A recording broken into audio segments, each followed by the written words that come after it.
Good morning, guys. Monday morning, up on the 86 F150 and show on Friday. I got the distributor stuck, top dead center.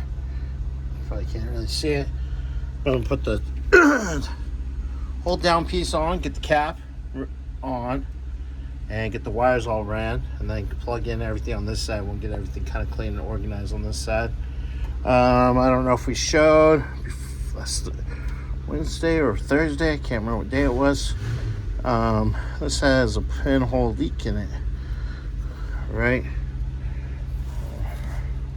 there. So I'm gonna have Bobby weld that up. Obviously this area, the hose goes over it, no problem, clamp it, but we're gonna have him do a little tack on that. So I'm taking this off real quick, make it easier for him. You gonna make something easy for me? For once. What the hell? I know, that's why it's so cold outside. So, yep, I'll have him do that in a minute.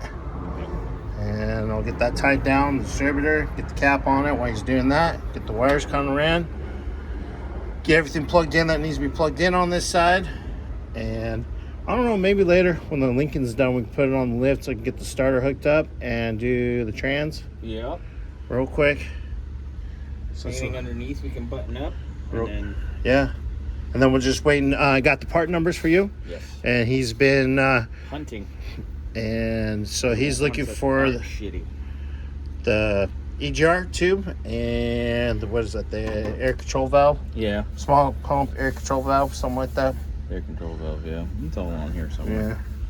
This is all not fun. Then once those come in, I can finish running all the vacuum lines on this side because a couple of them go to that vacuum air pump thingamajiggy.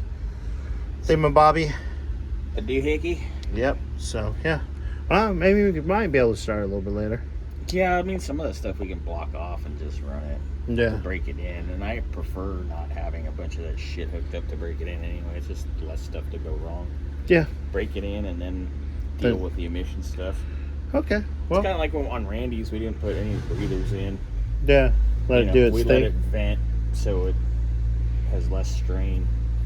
You know, I only had the water pump and alternator hooked up, and that was it. No power steering, none of that shit. So yeah, it's less things to deal with while you're trying to break a cam in and deal with stuff. ABC. Yeah. All right. Well, I'm gonna get him to put this video up because this is our update for Monday morning, and I'll get you guys another video here in a little bit once I get some more things done.